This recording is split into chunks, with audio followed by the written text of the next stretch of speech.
how often would y'all say that this is something that people need or ask of you guys as coaches? I think the prevalence of having a lagging body part is dependent upon how far you're trying to take it in bodybuilding and how good are you. And Okay. by good are you, like how much natural talent do you have? So it starts off with, so I think as the other coaches alluded to, for competitors, you really shouldn't be assessing whether you have a lagging body part until you've been on stage once, because then you've seen yourself very close to being in the leanest condition that you're going to get in. Of course, you should hopefully get more condition season to season. But even being at, 95% of maybe your peak conditioning in your career is going to give you a pretty good idea of your actual level of symmetry. But you should kind of expect to not have perfect symmetry your first time competing because you're a novice competitor. So I think, yeah, you can assess it at that point, but it doesn't necessarily mean, hey, it's time to step in and go all out on specialization cycles early on, because there could be a lot of other bases that need to be covered just to make sure your training is good for each body part, even in a symmetrical program, which we'll cover later. But once you do get further on, it's almost inevitable that you're going to have a lagging body part, because it is totally normal to be unsymmetrical in the real world.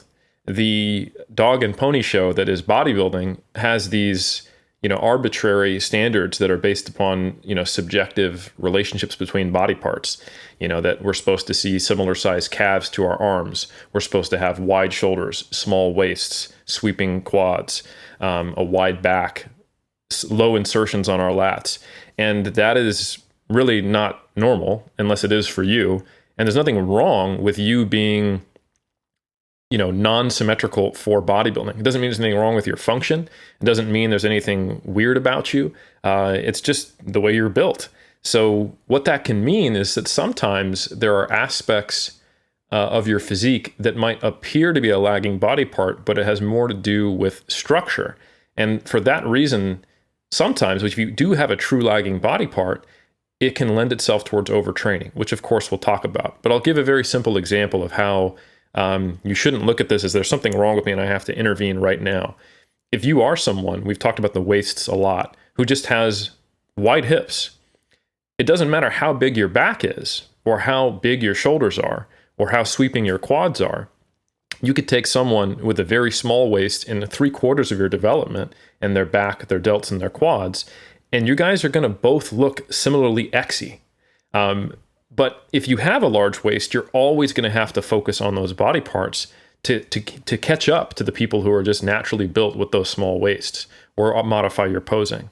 So sometimes you might actually have a very strong body part. Like if I cut off your arm and we just, put it on a slab and didn't compare it to your waist or your back or your shoulders or anything else. But that 18-inch arm just doesn't look like an 18-inch arm because you have other muscle groups that aren't in proportion to it, or your natural kind of bone structure.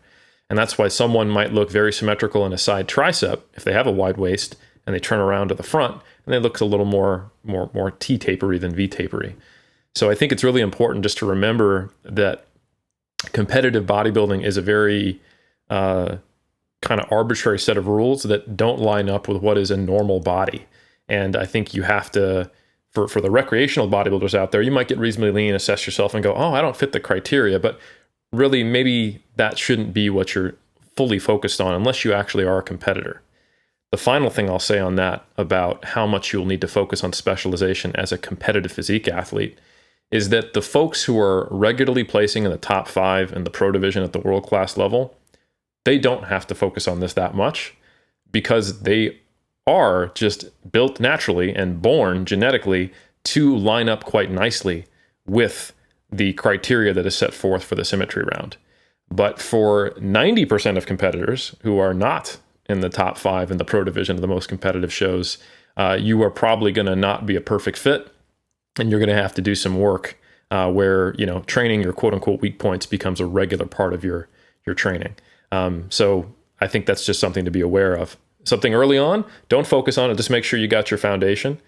Next stage, probably need to focus on it unless you just happen to be, God's gift to physique sport, and then you can just keep training. So yeah.